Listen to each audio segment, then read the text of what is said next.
Hey you guys, it's Brandy Chanel. Welcome back to my channel. Welcome to your Love and Marriage Huntsville Season 3 Episode 11 review. Without further ado, let's get into it.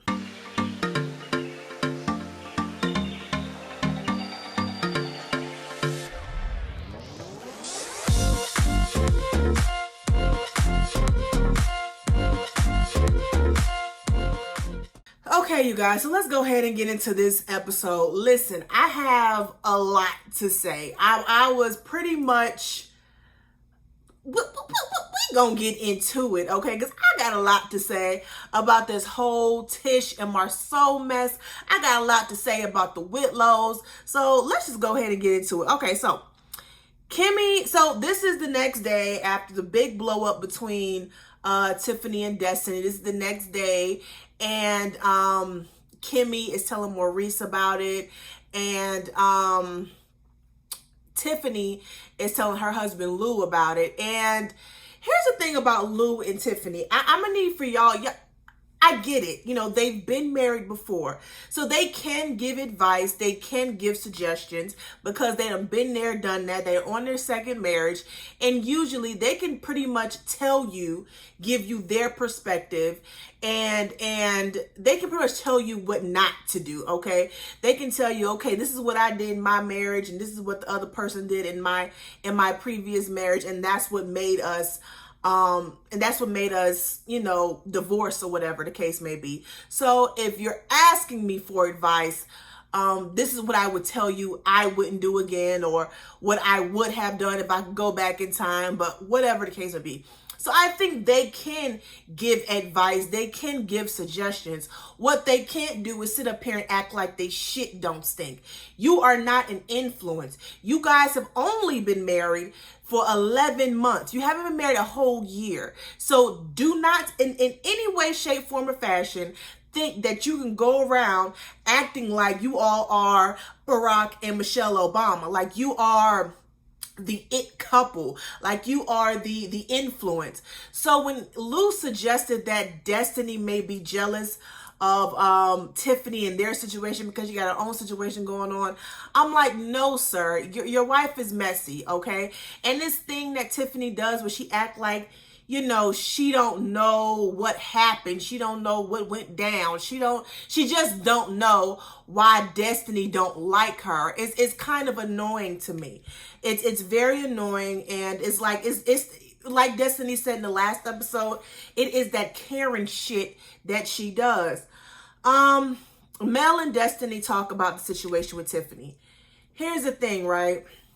I'm not really liking how they're trying to make it seem like Destiny is jealous of the friendship between Mel and Tiffany. Tiffany did some shit she wasn't supposed to do.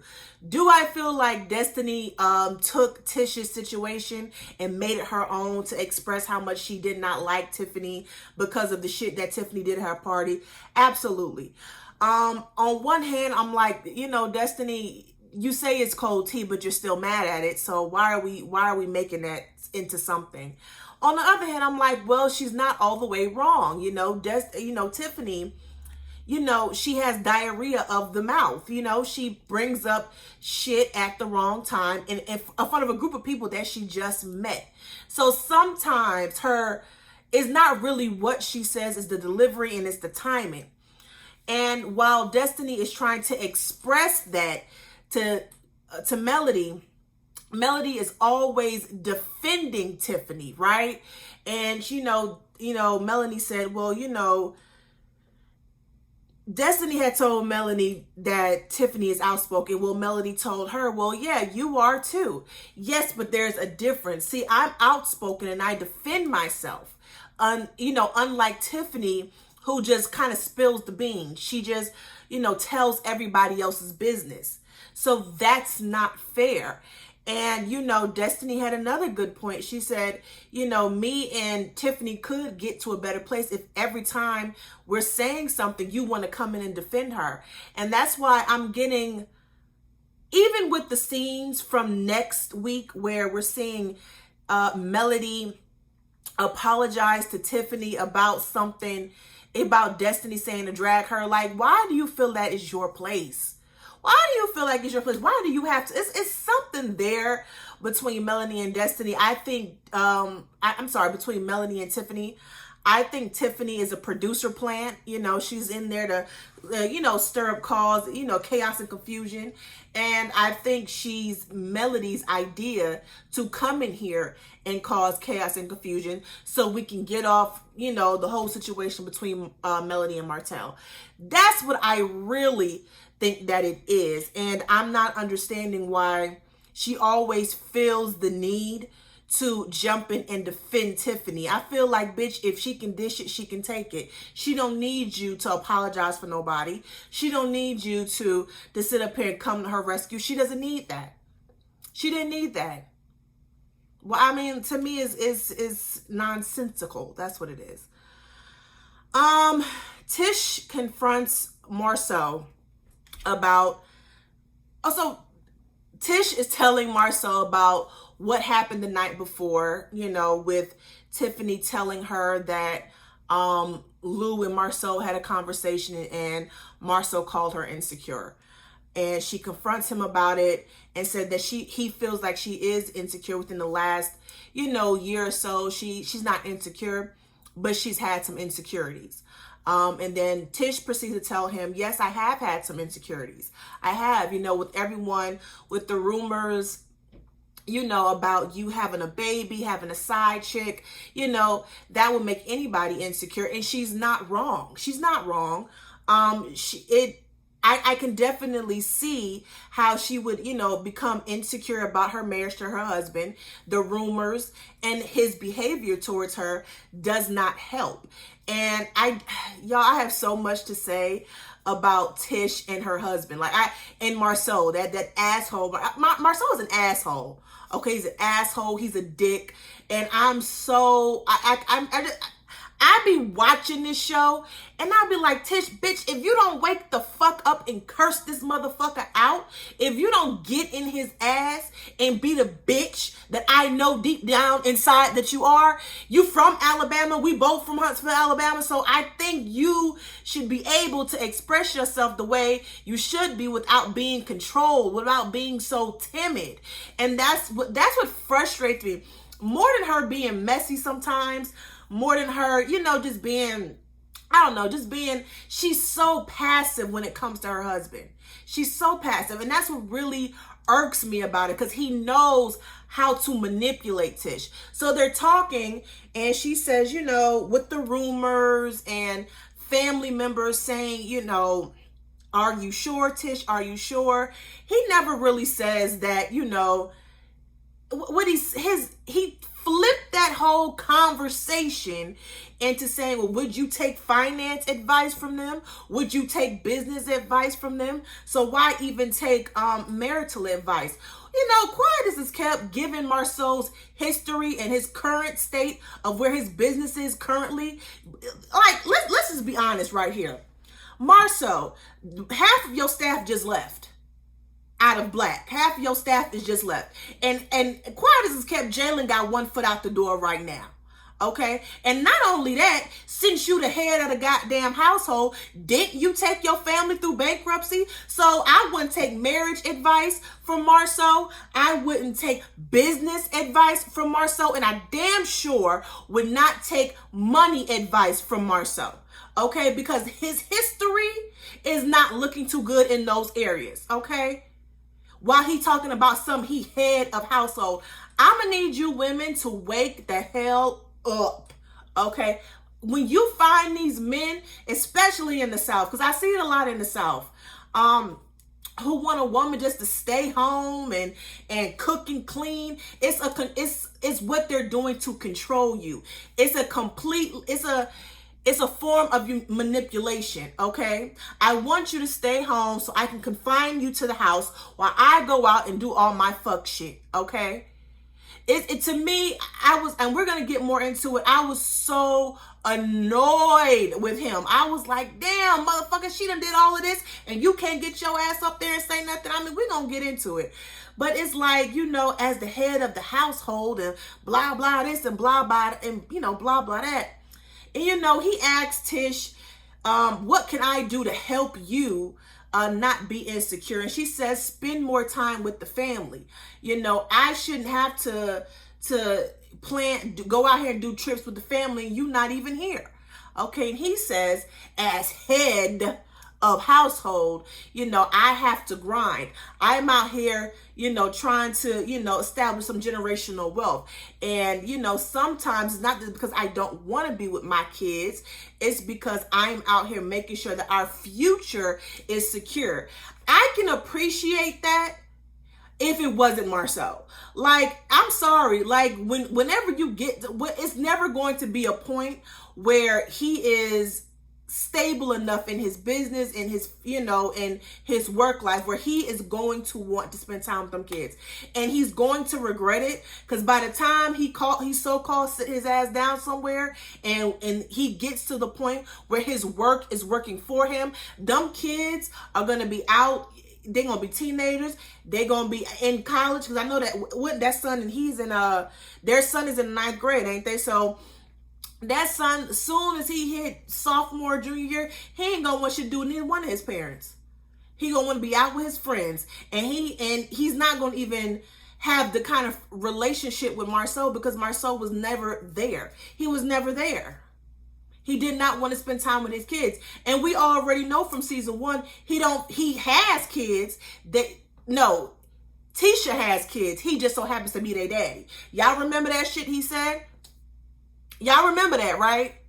No, Tish has kids. That's what he told Melody. Tish has kids. I just so happen to be their daddy. So if they grow up and they don't have a close relationship with him, that's going to be his own fault. Okay. And like I said, he's so-called head of household, but yet took his family through bankruptcy. He's so-called head of household, but everything them kids do, I know they in football, karate, dance, and all kind of other stuff. The food that they eat, the clothes on their back, them school supplies, everything that made that townhouse that they was living in the current house that they are living in, everything that made those houses into homes came out of Tisha's pockets. Okay? It came out of Tisha's pockets while he's sitting up here talking about some head of household. So you providing, but you only partly providing. The other part is provided by Tish. Okay? So the fact that you can't even find some time, at least a couple times a month, to spend time with your children, it's sad to me. It's very sad to me. And you know what, Tish? You need to wake the fuck up, sis. You need to wake up, because I just can't. I just can't. We're going to get some more into this. We're going to get some more into this later. She brings up the vow renewal, and he's basically shutting it down. He's saying, no, let's not do that. You know, I would rather do it in private. You know, he's not into it. And Tish says, okay, well, that idea is next. All right, so where are we at? So then Tish goes to see Tiffany and Lou, and she asked her, how did she feel about the night before? I think Tish said it was bad timing or whatever she said about it, but then she also said that, you know, we good or whatever. Then she mentions, you know, basically canceling the little vow renewal that they were going to have.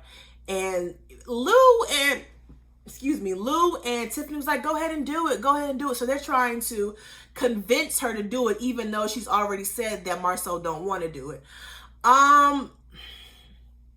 We're going to get into some more of it when we get to the part where they go to the chapel. I do feel like Lou and Tiffany, you don't know the group. So if you knew the group, you would know not to give her that advice, okay?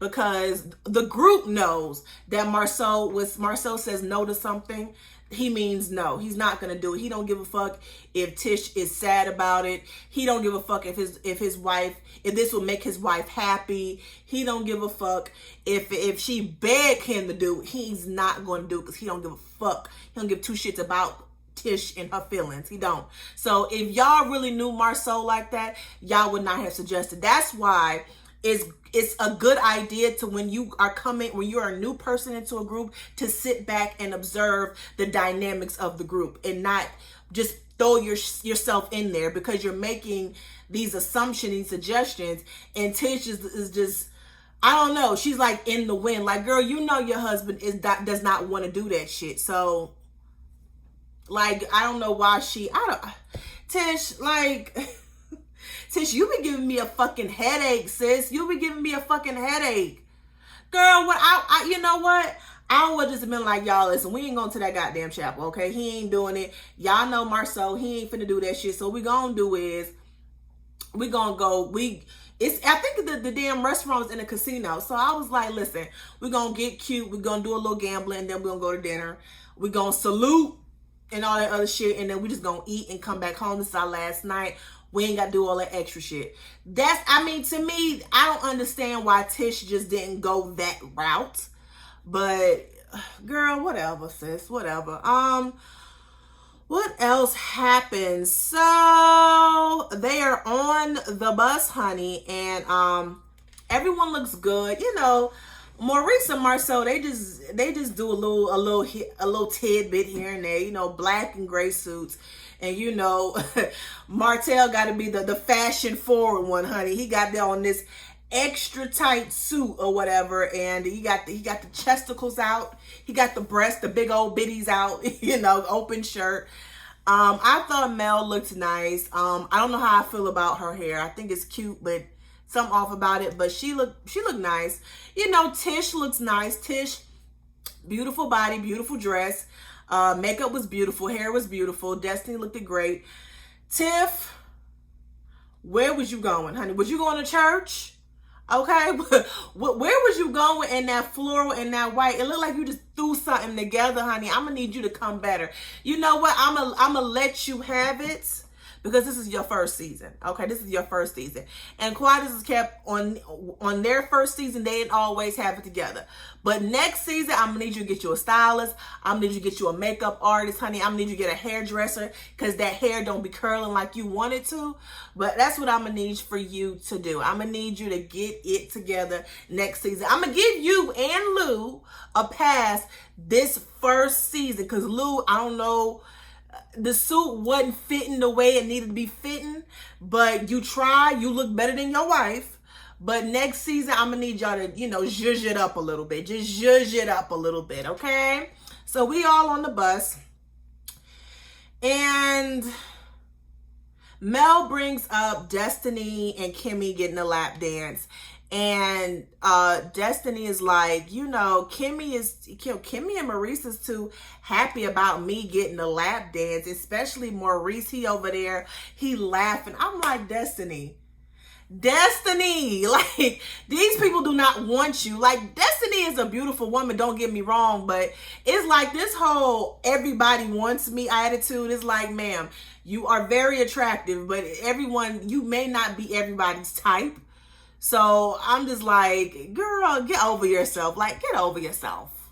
I think it's her wanting to be a part of their situation. Them Scots ain't stunned her.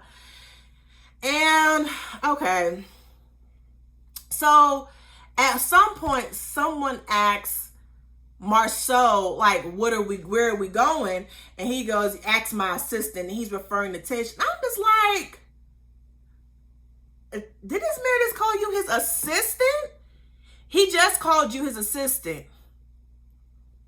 He is so disrespectful. Like, you bitch, you disrespectful. I ain't your fucking assistant. An assistant works for you. I don't work for you. Okay?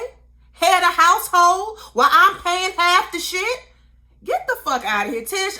Wake up. Wake up, ma'am. Wake up. Okay, so we at the chapel. So, oh my God. You guys, we are at the chapel. I promise you, I got immediately when Tish says, you know, we are at the chapel, we're renewing vows. Anybody wants to renew a vow. And they're all looking at her like, well, this is your anniversary party. How about you all, you know, renew your vows? And he's like, and Marceau is not budging. He's not fucking budging. Listen, I feel two ways about this situation, right? Because I'm like, Tish, you know, you somewhat brought this on yourself because you knew this man was, you know your husband at this point. Like at this point in your marriage, because everyone keeps saying 15 years, you know your fucking husband. You know your husband. So why then would you go on and sit up here and do this knowing he just told you he did not want to do it? And he even said in his confessionals, I don't know if she thought because we was in front of people that I was going to go ahead and do it, but I'm not going to do it. Like, he's basically telling you he don't give a fuck about your feelings. I don't understand why everybody else is seeing it but you. It's like everyone else is seeing it. It's not just us, the viewers. It's your friend group too who's seeing this shit, and it's like, it's not right. And it's not right. So the Whitlows, who've been married for 11 months, have they decide to go ahead and just do it since no one else stepped up.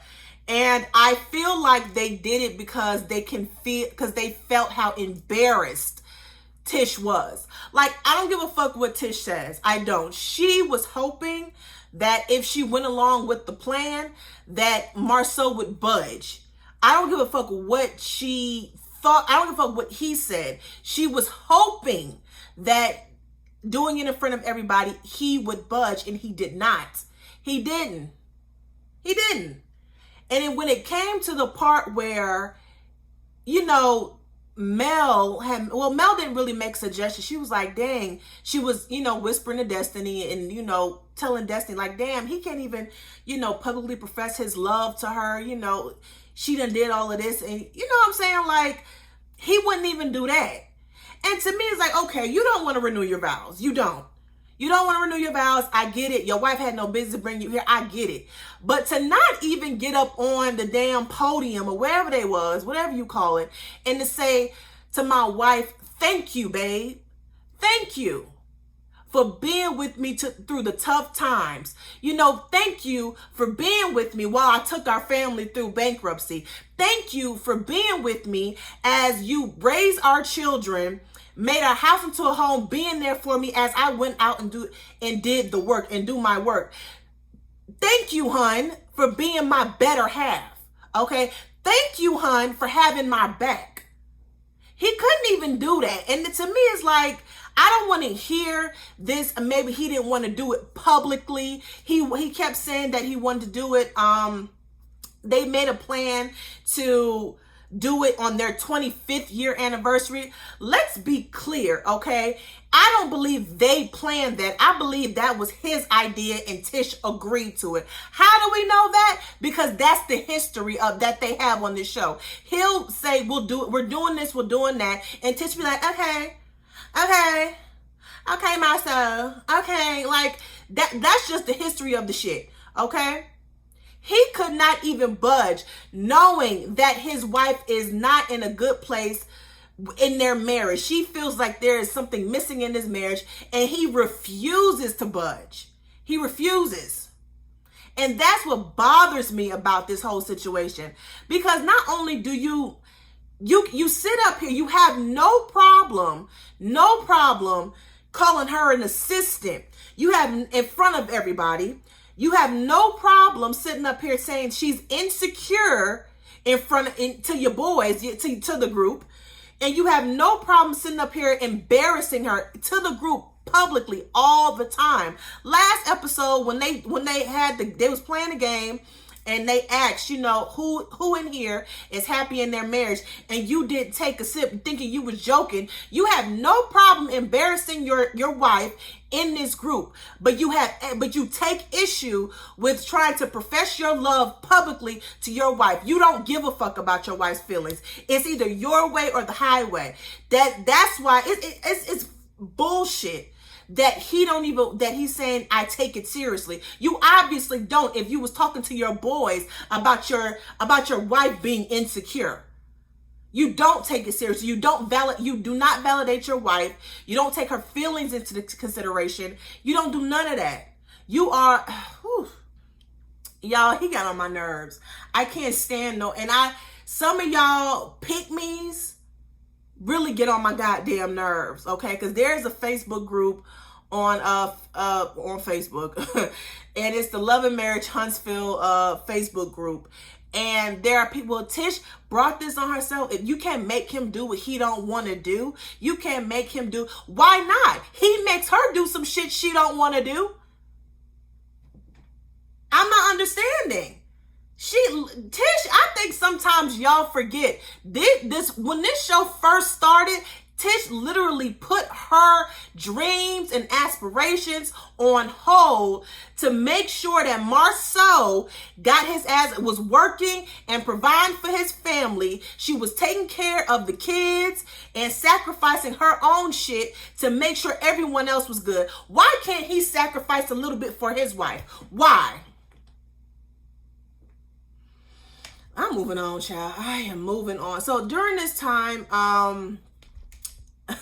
Marceau, Marceau, he funny when he want to be. Him and Martell had some funny moments. I don't even really care to talk about their funny moments. I don't, because I was that annoyed with the scene.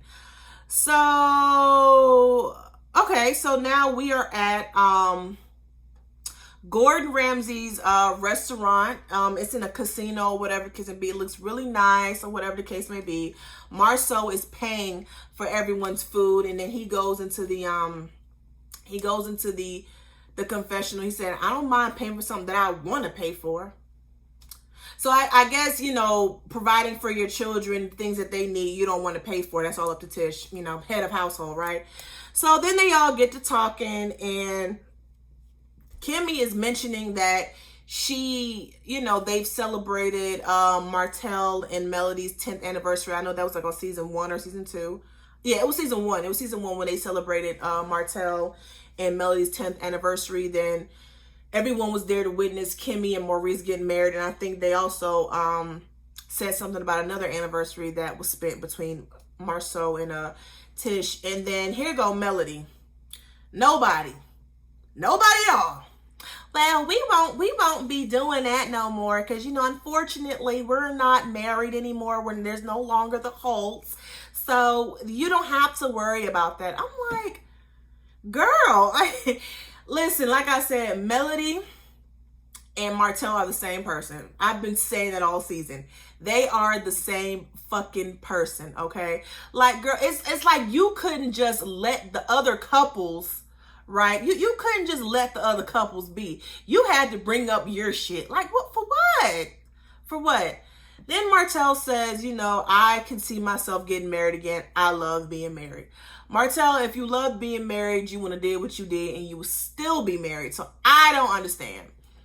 And then, he says, who knows? Melody could be the one. Melody does not want him. You know what? I do believe Melody. I feel like, I don't know why I feel like this, but I feel like Melody and Martell will get married again. I feel like they'll get married again. I don't know. Like, I just feel like they'll get married again, okay? I feel like they'll be together again because it's just, I don't know. I feel like all this hurt, all this, yelling and emotions going on between them, they are not over each other. They made a good couple. I hope Melody never gets back with him. But something is telling me that at some point they're going to get back together, even though I don't want them to.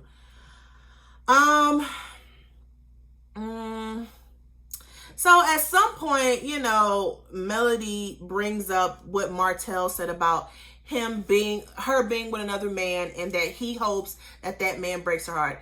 It's like, why are we talking about this? It's like, it's not the time or the place. It's really not. And then, Marceau and Maurice comes in and tries to defend Martell. But to me, from Marceau, it's like he was defending damn Melody. Like, he came in and said, the problem is he keeps telling her that he keeps comparing himself to any other man.